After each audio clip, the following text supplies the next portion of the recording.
Hello, it's Peter here, and welcome back to the Health Oddity podcast for Pavel Macek, part 2. This is a continuation from the conversation we had with Pavel last week, where it took a different turn, and Pavel started to talk about philosophy and mindfulness practices. So please enjoy.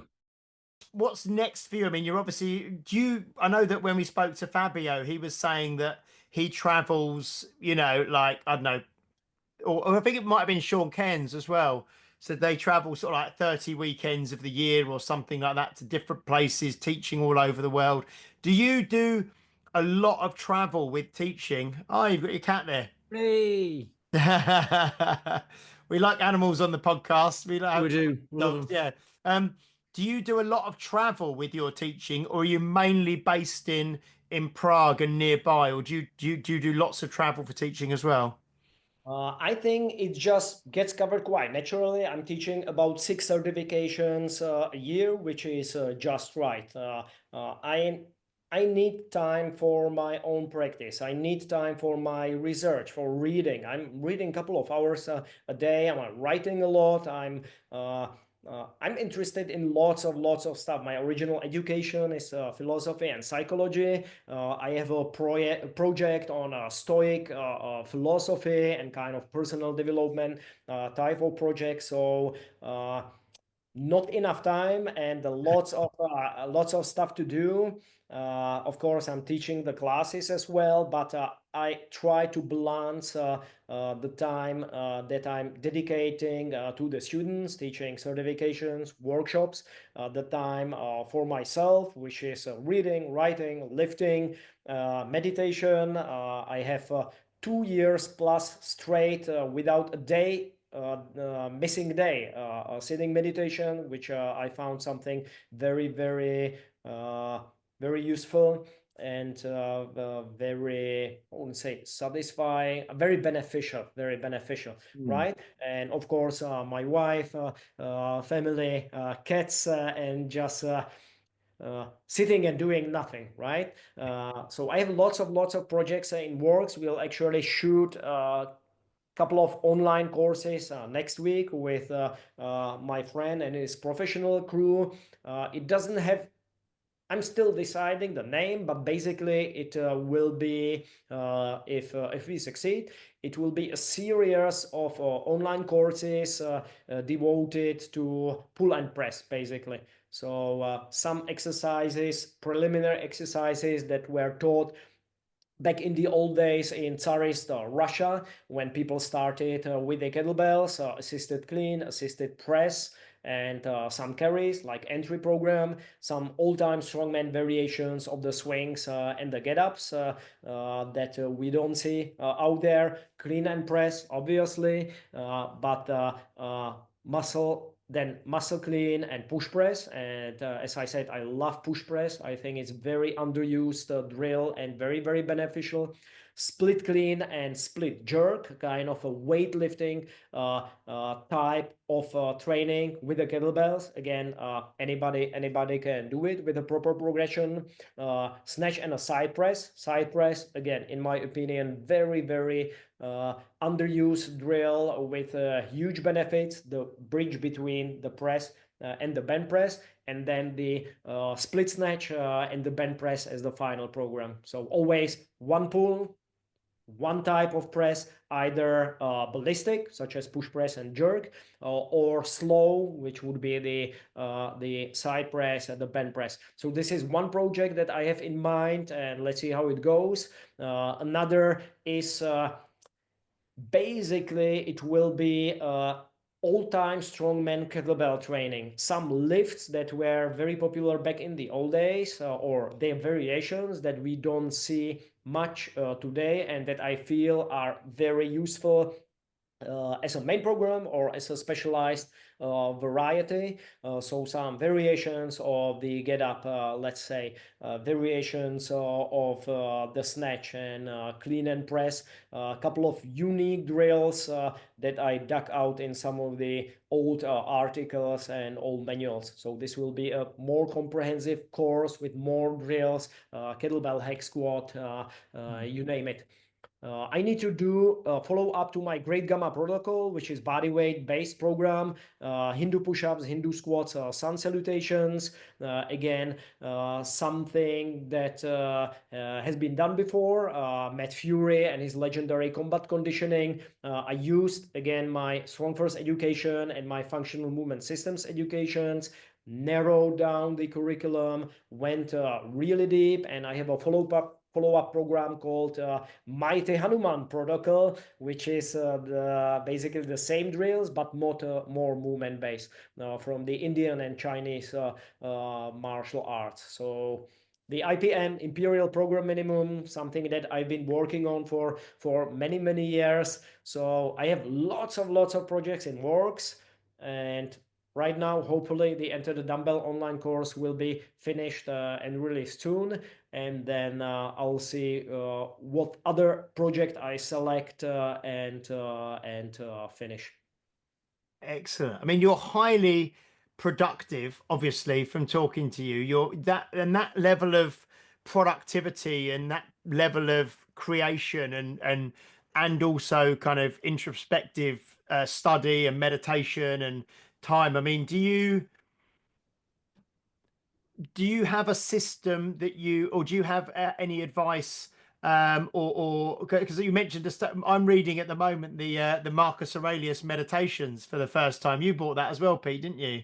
Yeah. So I'm reading that at the moment. But do you have a kind of a system or a method that you subscribe to for being as productive as you are? Because there's that saying, isn't there? If you want something done, give it to someone, give it to a busy person, because you're used to maximizing your time. But what you've just said there, I mean, do you have much time? You mentioned you like movies, you like good movies, but do you have TV shows?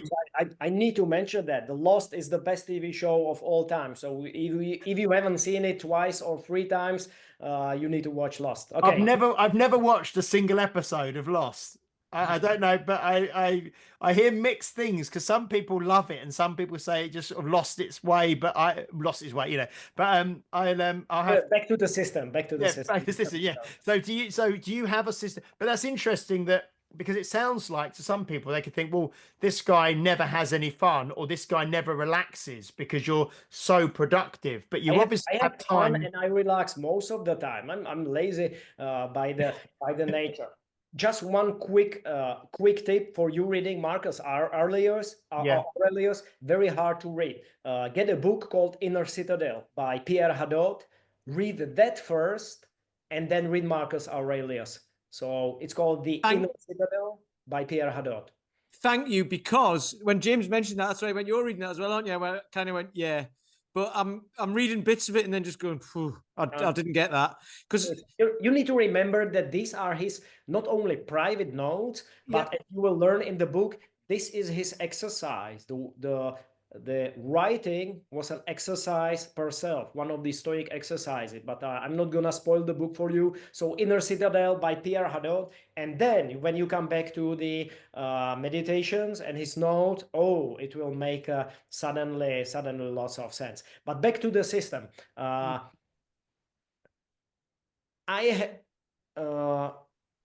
Basically, I select one thing that I do every day, every single day. It's just one thing, right? For last couple of years is the meditation, the sitting meditation.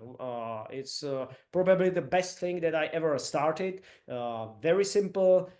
10 minutes a day. It's truly life-changing. So no exceptions. I do it every day. I have 2 years and 1 month right now without a break, and a couple of years before that I missed maybe 10 sessions in a couple of years, right? So select one thing. It might be your morning recharge, doing your Tai Chi set or your sun salutation or whatever, but select one thing that you will do every single day, no exception. And then you can add something else to it, right? But if you miss, okay, doesn't matter. I still keep one thing. The other thing is as for the creativity, right? I love the creative process. So when I'm in the zone, I just keep going. I usually select a topic and I go really deep into it. And when I hit a bottom, I switch to something else.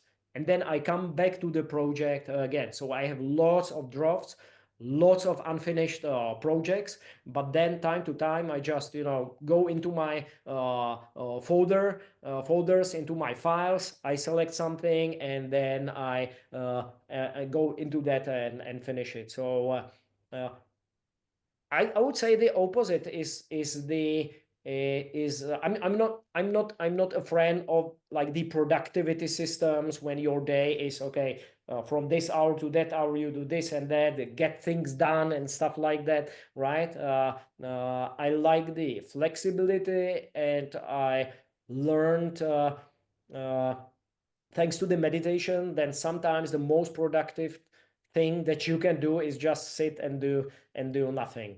So I still spend, apart from teaching and writing and doing research, working for Strongfirst, which takes also quite a significant amount of time. I need time just for my reading and for my writing, or just being with my wife, watching a good TV show such as The Lost, right? Again. We just started to watch again. It's not all about TV and program. We just started to watch The Night Agent yesterday on Netflix. Have you watched that, Pete, at all? Sean's watching it. Sean tends to pick things to watch. Yeah. And I'll either get into it, or she'll be watching something and I'll be like, nah, I'm not into that. So I just sit and mess about with my cubes. I've got all these to mess about with. So No, it is. That's quite. Currently The Chosen, Oh, is that? the TV series about the life of Jesus Christ, and it's done extremely well. I'm very impressed. Yeah. No. And do you kind of have a? I'm just asking for myself as well, because I'm in the process of freeing up quite a lot of time in my week to allow me to do something, but I don't quite know what. But so that I've got the freedom to, if I want to start writing a book, or if I want to start, just to free my mind up to have that time to think, where I'm not just on the go all the time. And do you schedule time to kind of, do you have a cut-off time, say in the evening, where you just relax after that, or do you have time set aside where you do, or is it just very fluid and very kind of relaxed and Basically, if I tell you my schedule, which it looks like basically like this. I wake up usually quite early, because the mornings are me, my wife, our cats, and tea, right, in the morning. So that's just our morning ritual. Most of the days, then we either go live together with my wife, or she goes to teach in her gym, and I have classes at 10 a.m., so a little bit later. So I do usually my reading in the morning, reading, writing, take some notes, or possibly do some emails. Then Monday, Wednesday, Friday, I go to lift. Tuesdays and Thursday is usually dedicated to my Strongfirst work. So answering emails, preparing different stuff for Strongfirst. Usually in the afternoon, I'm drinking the tea a lot, as you could see. So I usually drink a tea, read a book, write something, watch something, some educational material. Whenever possible, I go outside. Because I love to spend time in the sun.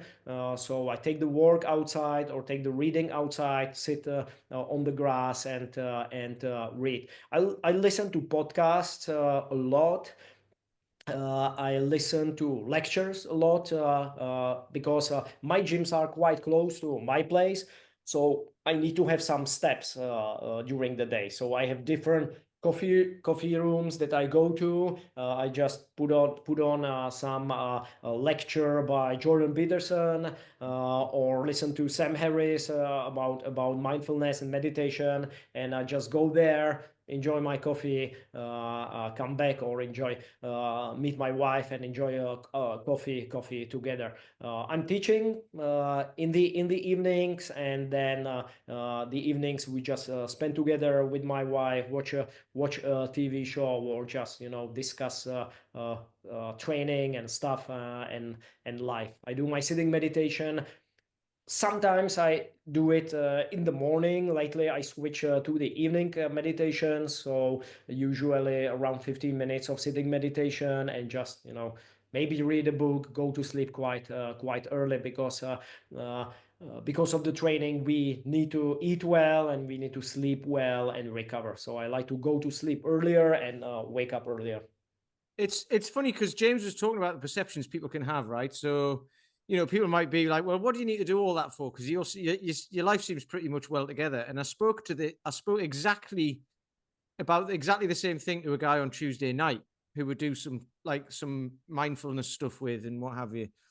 And he'd been having a chat with one of his friends, and one of his friends said, "What do you do all this for? You seem to have everything together." And he's like, "That's because I do it." And if I stop doing it, I won't be like that. You know what I mean? So it's like you've said you've done meditation every single day for 2 years. Before that, you might have missed a few, but not many, which isn't the end of the world as well. But you've been dedicated to doing it every day. So 15 minutes a day for 2 years. I mean, that's oh God, I don't even know what that is, but that's 20%, like right? Very small part of the day, but do it every day, and it's really life-changing. What I would say is, in Buddhism, they say if the luggage is too heavy, you put it down, rest a little bit, but then you pick it up and go again, right? So sometimes, of course, we are finishing some projects. So some days are crazy. So I spend them behind the computer and emails back and forth and this and that, right? But it's not every day, and if it was like this every day, it would drive me crazy. So I learned to say no to many things, right? yeah. I still need sometimes, for example, whenever I'm teaching the event or certification, I'll come to UK, and the event starts at 8. I wake up at 5 or maybe 4:30 because I need to do my morning meditation, right? I need to do my morning recharge, and I need to read something. So I just need to wake up earlier. And it's not something that I'm addicted to it, right? My overall goal is freedom, independence. So I don't need to do it like, have a coffee or have a tea in the morning. If I don't have it, cool, right? But if I can have it, I'll make my time to do so, to do my meditation, to do my morning recharge, to do my morning reading. And I think the morning rituals are probably the most important, because then you open your email box, right? And then the phone calls start to come, right? Then the life hits hard, but you say, hey, I done my Hindu push-ups and Hindu squats. I did my meditation. Now I finally understand the Marcus Aurelius. So I read just 2 or 3 pieces, and I'm pondering on it, right? Try to let it soak my soul into it, right? And it's done. And then, okay, bring it on. That's interesting, because years ago when I used to work in an office, long hours, and I was just knackered. I was staring at. I had 6 screens. I was staring at 6 screens, because of what I did, and it was just so tiring. And that was years ago. So last November just gone, I had like a quick project going on, and then for 2 days I had to sit. I was basically sitting at a laptop all day for 2 days, and at the end of that, I was like, now I know why I don't do that anymore. So it was actually quite interesting to do it just for 2 days. And I was like, people do this 5 days a week for 20 years. So it reminded me, like, that's why I don't do that anymore. If I ever think about going back to doing that, I'm not going to do it.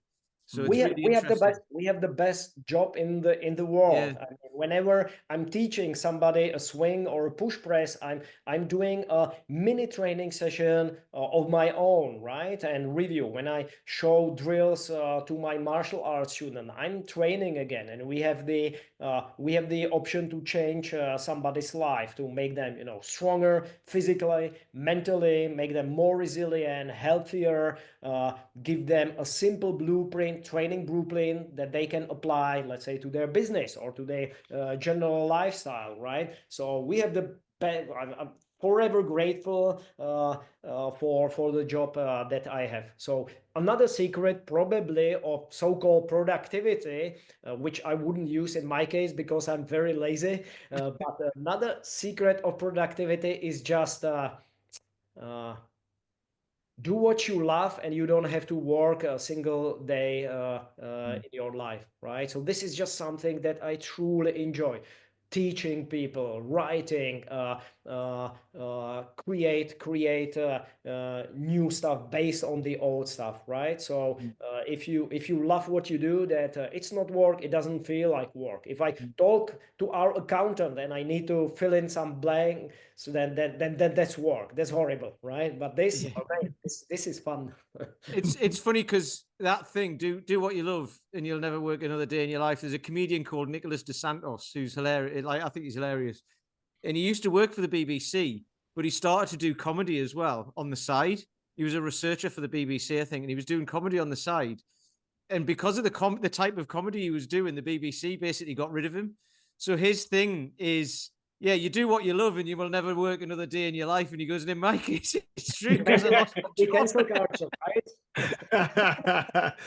It's interesting. That is so interesting. And I read something the other day, I think, from Will Polston, who we've had on the podcast a couple of times, and he said that, like, overwhelm, you know, like this kind of feeling of being overwhelmed is often when you're trying to do too much stuff that really doesn't it's not aligned to what you love to do. You know, you're trying to do lots of things maybe for other people, or you're trying to force yourself to do things that you don't really love to do, you know, and then you get really overwhelmed. But when you're doing like you mentioned, Pavel, when you're doing when you're working really hard, but you're doing stuff that you love and that you're passionate about and it excites you and that invigorates you, you don't really get the same. You don't really get the feeling of overwhelm. You almost get the feeling of gratitude because you're spending so much time doing what you love. You know. I would add to it. You need to learn to do stuff that you don't like to do as well, right? So, for example, we are swimming every Sunday in the river, right? In the winter. I don't like it. The water is freaking cold, right? And it's non-comfortable, right? But in the Batman Begins movie, remember the scene when he fights in the beginning of the movie in the prison, a big guy, and he tells him, "I'm a devil," right? And he said, "You're not devil, you are practice," right? Yeah, So once you see the obstacles in your life not as obstacles but as practice, you learn to enjoy them, and they give you the opportunity to grow. So sometimes, you know, life is difficult, right? And you will meet different obstacles, but if you treat them as a practice, as training that will help you to grow and make you stronger and more resilient, then you just say, okay, excellent, what a great opportunity, right? And in the end, we need to learn the Zen mind of you know, carrying water and chopping wood. There is this famous story of a guy who worked at McDonald's his whole life, and he enjoyed his work, flipping the burgers, you know, and serving the customers, and this was his thing, and he enjoyed for us mundane type of work with not a great pay, but he enjoyed it. So for example, our accountant, he loves his job. It would drive me crazy, right? But this is his calling. So find what you love and then share it with other stuff, or use it share it with other people, or use it to help other people. That's maybe another piece of the puzzle. That's perfect, because when you've got stuff like that to do, like accounts or whatever, just give it to someone who loves doing it if you don't, because it's stressful otherwise. And they'll do a better job anyway. Don't try to be the best at everything, right? If somebody wants to learn the barbell lifting, I will refer him to Doug Hartle or to Fabio, right? They are like the barbell guys. I can teach him the deadlift. We just talked today with Jiří Kadlčík, the strongman, right? And I told him, yeah, the barbell workshops, I'm not sure that I can teach you something that you don't know, but Fabio is coming in October, and you definitely need to come to the SFL cert, because he's the master, and I'm sure that he will have lots of useful pointers for you, and we are also interested what stuff you can share with us, so we can get better. So that's possibly for the time management, productivity that you asked before about, James. Don't try to do everything and delegate, right? So some stuff, I know that there is stuff that only I can do and nobody else, and there is stuff that many other people can do, and possibly it's stuff that I don't enjoy to do, or they just do it better. So okay, I refer, and I pay gratefully for their services. Excellent. No, this is great. It really is, because obviously we've talked at length and quite detail and specifically around training and the kind of workshops and the Enter the Dumbbell and the Strongfirst system. But then we've also talked a lot about life. You know, one quick question I would say is, have you got any resource or anything that you would recommend? You've mentioned the sitting meditation that you do for around 15 minutes a day, every day without fail. Is there a certain form of meditation that is? What is there a book that people could go to? Is there a methodology or a system or a form of practice that you would recommend for people to find out more about the kind of meditation that you do? I will recommend two books and one app. So the first book is called, and honestly, if I saw just the title, I wouldn't buy it, right? But it was recommended to me, and it's excellent book. It's called Meditation in Plain English. So that's a first book. The second is, and it's written by a Buddhist teacher. The second book is Waking Up by Sam Harris, renowned philosopher and neuroscientist, who takes a scientific point of view, but still very, very practical. And with the book goes his app, which is called Waking Up. I'm subscriber for last couple of years, and it's awesome. It's absolutely awesome. You go through the introductory 30-day meditation course. Then you can either follow the guided meditation, do it on your own, or he has various teachers teaching various kinds of meditation. It is said that the Buddha, he had over 40 different types of meditations for different people. So there are many methods, lots of mumbo jumbo and esoteric stuff, of course, and lots of nonsense. But in the end, the core is very, very simple. It's very simple. Not easy.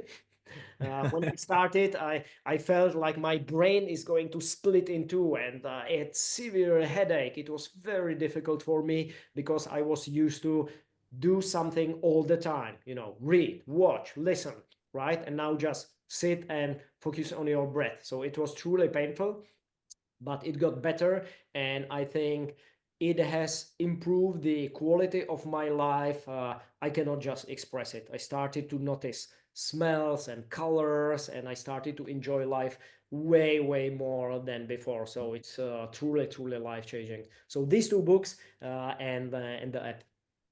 So so I've got 3 books I need to buy: The Inner Citadel, Meditation in Plain English, and Waking Up, which is fantastic. And then if you can message me the name of the 2 people I need to follow on Instagram. So it's, I think you said it's Jiri something is the MMA guy.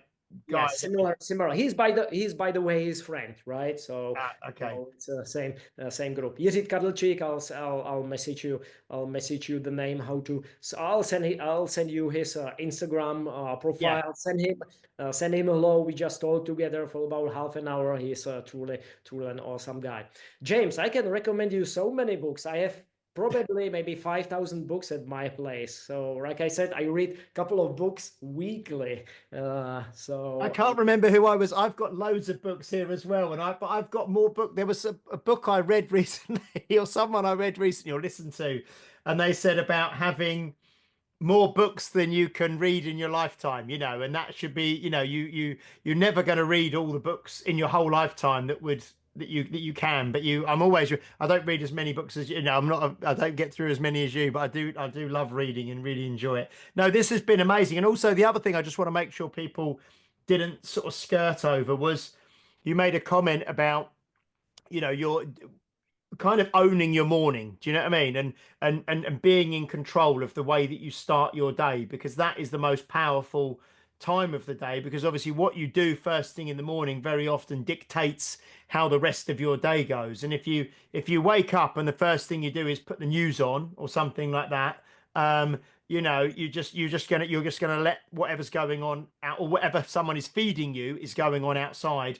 is going to kind of go into your brain and then affect the way that you, or if you open your emails first thing in the morning and there's an email that is not particularly good, that's going to frame your day. But being in control and doing things very, I think mindfully is the word, doing things very mindfully, is brilliant. No, you've shared so much with us today, Pavel. This has been incredible, and I really look forward to spending some quality time, you know, in person, face to face with you in May.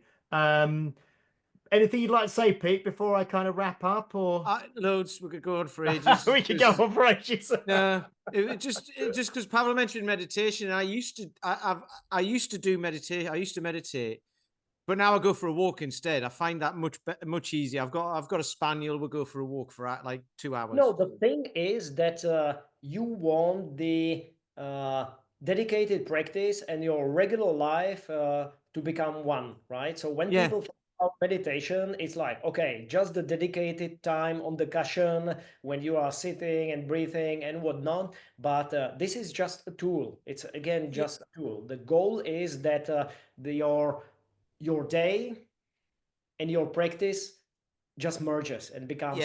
So you can go for a walk and you just instead of being on your phone and or your mind being elsewhere, you just feel the sun, feel the breeze, notice a flower, notice a kid smiling, and then that's the meditation. The word in Pali it's called bhavana, which means something like cultivation, right? And then we have different words for mindfulness, different words for concentration and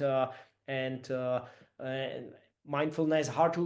I know in Czech, I don't know in English the terms, right? But when people say meditation, they say, okay, I sit on the cushion and right, but it's way more than that. Well, I know that, but you said something about like, sitting down and counting your breaths made your head nearly split apart. I was really good at that, and I'd do it for 15 minutes. Like, well, I'll do it for another 15, and I'd be there for like an hour, and then I was like, "Hang on, I need to do something different," because I was good at that bit of just and like, then it may be the practice, because in the end, it's just noticing the way the things already are. That's the meditation. And if your shoulder hurts, you just notice that your shoulder hurts. The other thing is to add a story to that, right? So in Buddhism, they talk about 2 arrows. So one arrow, you got shot with an arrow and it hurts. But the second arrow is your story about that arrow, why it hurts, right? So meditation in the end is about not producing some pleasant states of mind, right? It's not true. It's just noticing the way the things already are, and they may be pleasant or not pleasant or neutral. And if they are not pleasant, you are not pushing them away. If they are pleasant, you are not grabbing onto them, right? So you just notice. This is great, fantastic. And Pavel, if people have not, because we get lots of kind of people in their 40s plus who are just interested in leading a more healthy, more long, more kind of strong, more fit, more energetic kind of life. They may not currently follow you or be aware of you before the podcast today. If people want to find out more about you and follow you and keep in touch with what you do, what's the best way for people to do that? Is there a social media platform you're most active on that you want people to go to, or? What I recommend is follow me on social media, Instagram, X, Facebook. If you type my name, Pavel Macek, it will pop out. I have a Czech profile, but it's only in Czech. I have a page which is in English, currently around 70,000 fans. So that page and my Instagram and X account. So I'm sharing my thoughts there quite often. As for the website, I have a website called simplexstrong.com. I'm posting some of the old time strongman articles most of the time, and I have my online courses there. I mentioned the Great Gamma Protocol, the morning recharge, health and strength movement-based system. I have a very thorough online course which is called The Forge, which is basically personal development course, more than 50 lessons, instructional videos that covers everything from morning recharge, breathing exercises, sitting meditation, joint mobility, movement practice, strength training, of course, body weight, kettlebell, dumbbell, and some additional lifestyle tips. So it's very, very thorough. I don't think there is anything so comprehensive out there. So if you know what, if some of your listeners are interested, send me an email or a message and I'll send you a discount code, special discount code just for your podcast. Excellent. Thank you so much, Pavel. And then, like I said, like I opened up with almost nearly, about an hour and 45 minutes ago, I think, which is great. We've had a great conversation today. Pavel will be over in the UK, in England, this May. So he's got the Enter the Dumbbell workshop on Friday, the 23rd of May, which is 12 till 5 p.m. And then we've got the whole weekend of the Strongfirst SFB bodyweight certification on that weekend, the Saturday and the Sunday, the 24th and the 25th of May, for the whole weekend with Pavel. So you will see, if you go to, they're all at Unique Results. So if you follow or follow Unique Results or Strongfirst GB, Pavel, that's going to be everywhere. Those courses that you can sign up for. And thank you so much, Pavel. It's been an absolute pleasure and an honor speaking to you, and thank you for being so generous with your time and for covering so much ground in that podcast. It was brilliant. So thank you, everybody. We will be back. I think what we'll do, Pete, we'll split that into two. I think we'll make that. Will we? No, sorry, you know what I mean. That will be a part 1 and a part 2. So that will be episode 234 and 235. And we will be back next week with 236. So we will sort that out. But thank you so much. Please do like, share, subscribe. Leave a review if you're watching or listening on a platform that allows you to do so, especially if you're on Apple Podcasts. Go on there and leave us a review. We would love that. And definitely give Pavel a follow on Instagram, X, Facebook. Check out his website. And obviously we would love to see you in May at the Enter the Dumbbell workshop or at the Strongfirst SFB. So until next week, thank you so much, Pavel. Excellent. Thank you for the invitation, and see you soon live. Looking forward to it. And excellent. Thank you very much, Pete. Yeah, cheers. Cool. And we will see you next week. Until then, bye-bye.